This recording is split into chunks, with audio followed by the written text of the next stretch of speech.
ប្រមុខការប្រព័ន្ធមន្ត្រីវិការសិវិលឆ្លាតសម្បត្តិបានប្រកាសរៀបប្រធានខាងរដ្ឋបាលខាងរដ្ឋបាលជលផល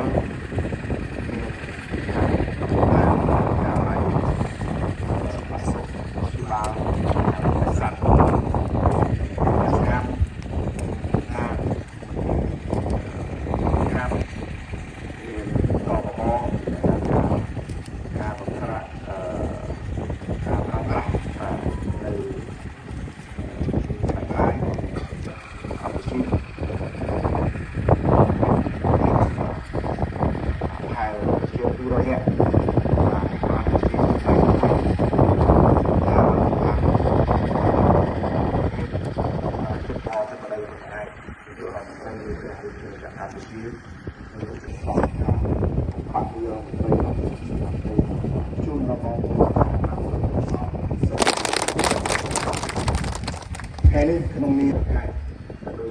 ជាមួយយើងនៅជាមួយគ្នាបន្តទៅរួមនៅជាមួយគ្នាក្នុងការរួមនៅខាងនោះតាមដែលយើងត្រូវការ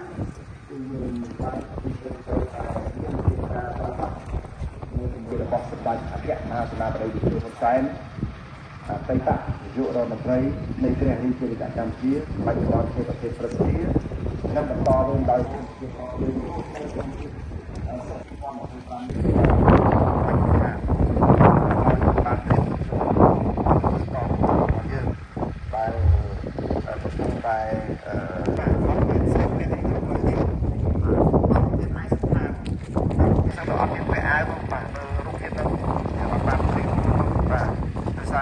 ចាំការនៅតំបន់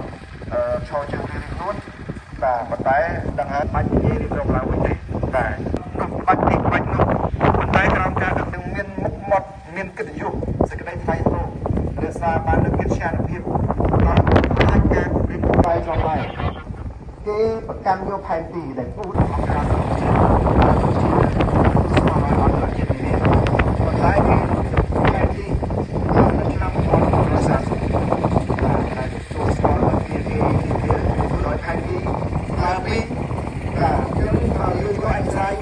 ទីយ៉ាងម៉េចតវាកុំត្រាយទៅដល់មិនថាកុំត្រាទៅដល់ការពុំបែរឬក៏បាទទិញលក់បាទលកវាមិនទៅទេបាទចឹងវានៅជួបនេះរហូតរាប់សិបឆ្នាំរាប់រយឆ្នាំទៅដែរ